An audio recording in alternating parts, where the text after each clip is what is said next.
Welcome back to another segment of Boldly Now. I'm Rachel Morrison, and we have the amazing gift of spending some time with a dear friend of ours, Amanda Gregory. Thank you so much for being with us today. Thank you so much for having me. It truly is an honor. Absolutely. So I was saying this before we got on, but I really see you as a gift from the future.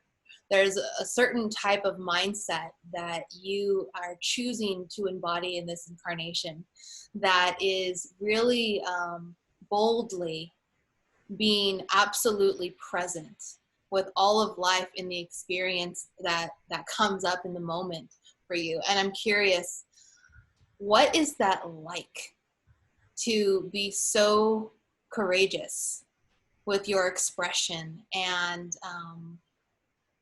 the way that you're able to give that expression into the world so freely?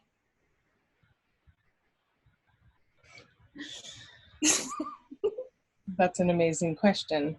I noticed that while you were asking the question, my mind wanders. It goes places. It's sort of looking, I experience that I have a constant flood of information that I'm perceiving as a being.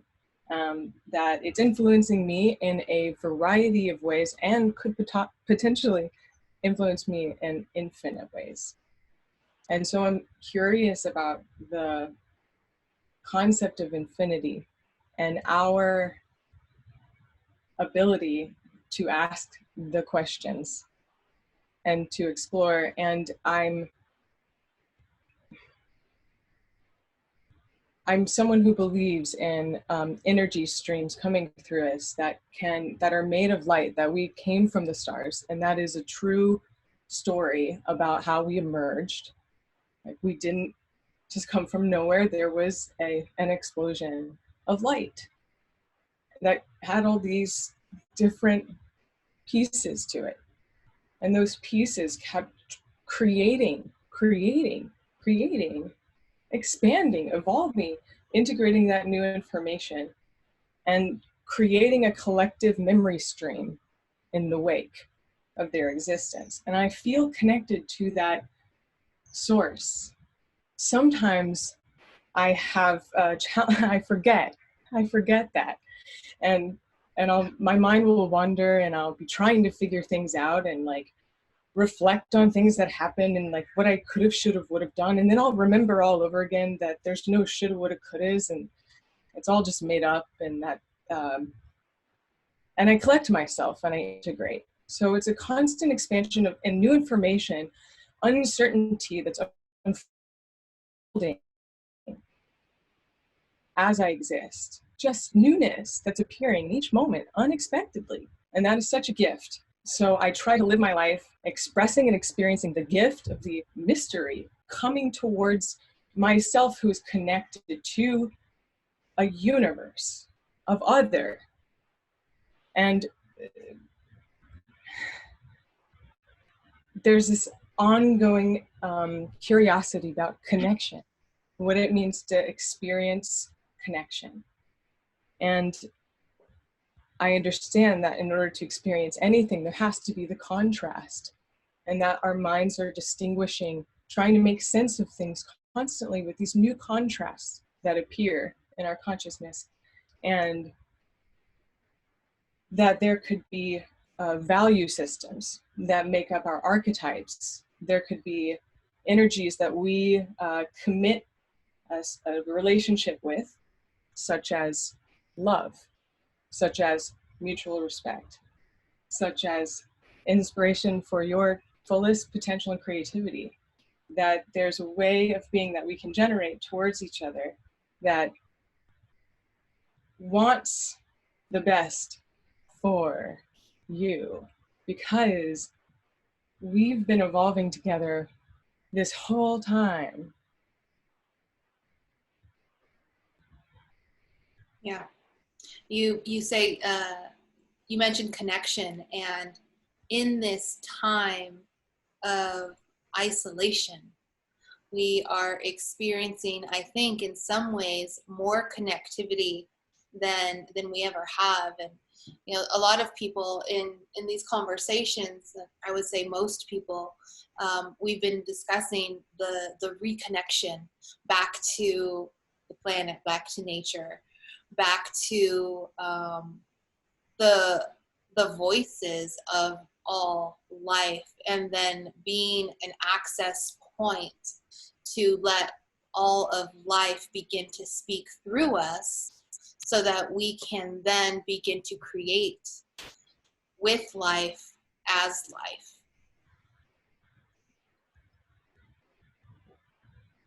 Yeah, it's so clear to me that our imagination has been navigating and guiding our forward motion. And so we can just foster our imagination through connection with this expanded awareness of our core potential. And through connection, we can move forward with our imaginations leading us, meaning you're not wrong for being different. I'm not wrong for being different. We're super different. We're all unique. There's not another one of us. We haven't duplicated ourselves. I'm one Amanda Gregory, which is amazing, which means I can communicate, I can connect with another. I have a self. So I think that it becomes clear that the self is made of more than just our physical bodies. When we're spending our time in quarantine, looking at each other through screens, think of the difference of when someone's making eye contact with you, of when they're not, and how we've fine-tuned ourselves to be able to connect with each other through a tiny dot. And that tiny dot can contain with it whatever you imagine. It could be including the person's life story. It can be all their wants and desires they've ever had, all their dreams. It could be what they're thinking about right now. It could just be being present with the concept of you, with that could be existing as information space, but is still uniquely you and hasn't scattered itself. I think that's revealing itself through these dynamics that we're currently in. So I would say that the earth has a cycle of dynamics that it does. And when you sink into all the things that have happened, I mean, you and I wouldn't be alive here. We wouldn't be here if everything that happened didn't happen. It's such a small chance that you emerged and I was born and we were all born. It's such a small chance. And so, anyway, right now, I was just thinking about birthdays. Mm-hmm. But everyone on quarantine, I've noticed, have been celebrating each other's birthdays more directly, which is really cool. You can invite your friends from home, you can invite your parents, you can invite your new friends. Guess what? They can all be together if you want. Mm-hmm. Yeah, that's amazing. It's a new innovation of this time. And so, the earth has a cycle. Sorry, I wanted to complete my thought in case I left it open. So there's cycles and there's dynamics, and what's happening now is going to be the thing that was going to happen. It's happening and it's happened. So it is a part of this whole thing, and it's challenging, and those challenges are creating blossoms of insights on how we can work together more. Yeah, you said something I think extremely unique in your last statement. What is happening was always going to happen. And now that we're this is just something that nobody expected to happen. But it was always going to happen if we believe in cycles of fate and the whole destiny aspect of things. And sure, there could be variables of that, by different like decisions feel like quantum realities and things like that. That's probable too. But in this course of action, this moment was always going to happen. This experience we are having was always going to be here. And it is our responsibility now to have the fine-tuned attunement into the deep listening of the presence of reality. And Amanda, I know that you have been a sound master for many lifetimes, I would say. And I'm curious how you are experiencing the art of listening right now and how that's shaping your reality. Wow, great question. And I have a response to what you just shared too, because that was very exciting. And it gave me a visual that I'm going to basically be illustrating through sound. So I kind of want to just like share my creative process, since that's what would be going on. I'd be taking a note right now. And it's this idea that time is moving through us like a river, that we're connected to the same kite. There's an objective reality that we exist together in. And there's also our subjective experience, which is happening on an individual basis.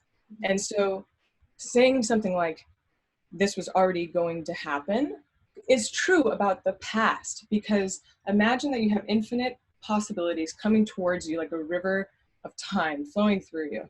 And you're sort of choosing and you're steering with an objective reality sort of foundation of others, your reality. But until that moment is chosen, it is actually infinite possibility. So it is not in the future accurate to say that that will always have been, right? We can't know that. We can't say that, because it can still be infinitely different things. But the past, yeah, that's a healthy foundation to come from, as far as integrating our history and our culture's baggage, and being able to move through those relationship dynamics a little bit faster. So anyway, when it comes to sound, I imagine I can create these spirals, and the spatialization. So I'm working with 3D sound. Imagine that you are a part of what appears to be a double helix, and that double helix is now spiraling within other double helixes.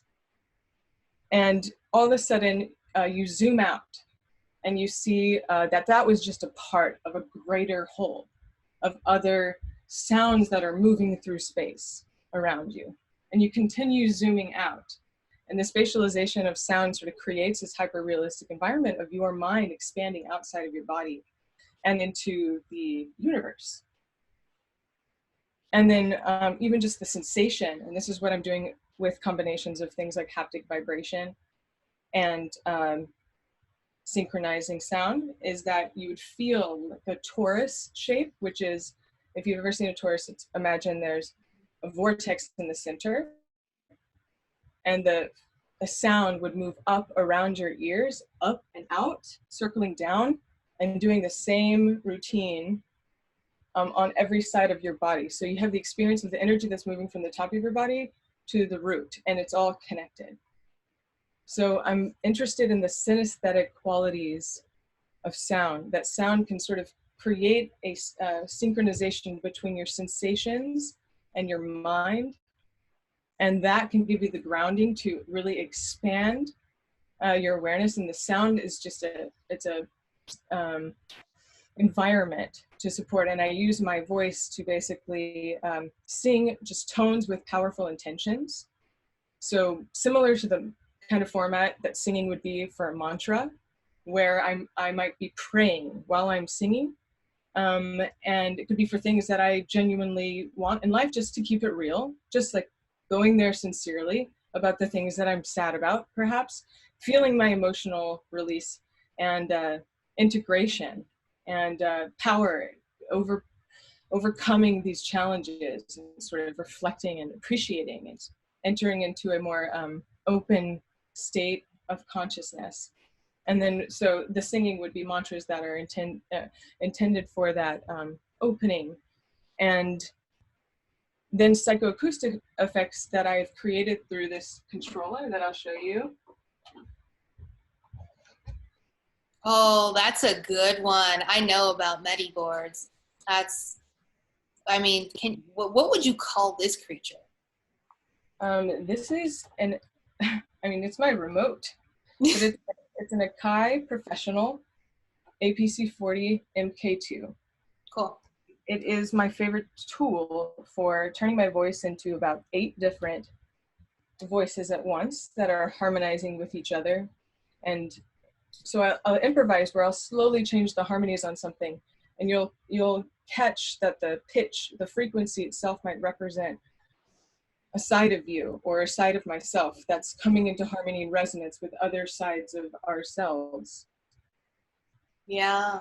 The harmonies help us to basically integrate on that level. And then I do the psychoacoustic effects by having a knob that makes my voice come in and out. So it's similar to intermodulation from brainwave state induction. So if you have a theta wave brain state, your brain state slows down, the sound wave slows down, and you enter into a more dreamlike state. And so I'll just use these knobs to basically create these binaural frequencies with my voice. Well, and the hertz frequency of the earth is in theta, if I don't stand corrected. Is that true? I'm still researching. There's so much information out there, and it's really important to look at like hard science on these things, because it actually just may be more about the relationship between the frequencies that's really important. And so like feeling that fine-tune micro movement of sound to be able to harmonize, create resonance, and really creating resonance with the whole environment that you might be in, just like totally. And so, and then also doing, I have this ASMR microphone. Mm-hmm. Amazing. That, basically, ASMR is a brain tingling sensation, autonomic meridian response. Amazing. And I can go on the left side of your ear and the right side. So really great to wear headphones for these binaural effects. So that an EMDR, which is where you'll hear sound on your left, I guess this might be your right if this is mirrored, and you'll hear sound on the other side, and it'll sort of palpitate between the two. Amazing. I'm making the sounds with my voice, and it'll actually, according to an article that, about a study with this, your brain hemispheres, your left and right, they start to connect more. And so that can create a powerful foundation for listening to music, or to meditating. And so this experience that I'm working on is really a meditation. So I'm going to pause you right here. But I think what Amanda was sharing with us right now was one of the most profound ways of visualizing an actual, real connection with the way that we can begin to adopt biospheric listening, biospheric communication, and a new way of thinking about how to be in a greater union and a deeper resonance with all of life. Yes, I call it's a symbiotic relationship ultimately. Mm-hmm. And it's what a lot of these values are pointing to. It's like creating a flow state, or engaging, connecting, compassion, universal love. All these things are really pointing to a healthy merge. Well, you are a star ahead of your time, Amanda. Thank you so much for spending some time with us and sharing your deep wisdom and insight and passion about all of these amazing ideas that I'm sure a lot of us are going to be contemplating in the days to come. Cool. Thank you so much for having me. Like I said, it's been an honor to be here and with you, and this was really fun. Yeah, definitely. Thank you.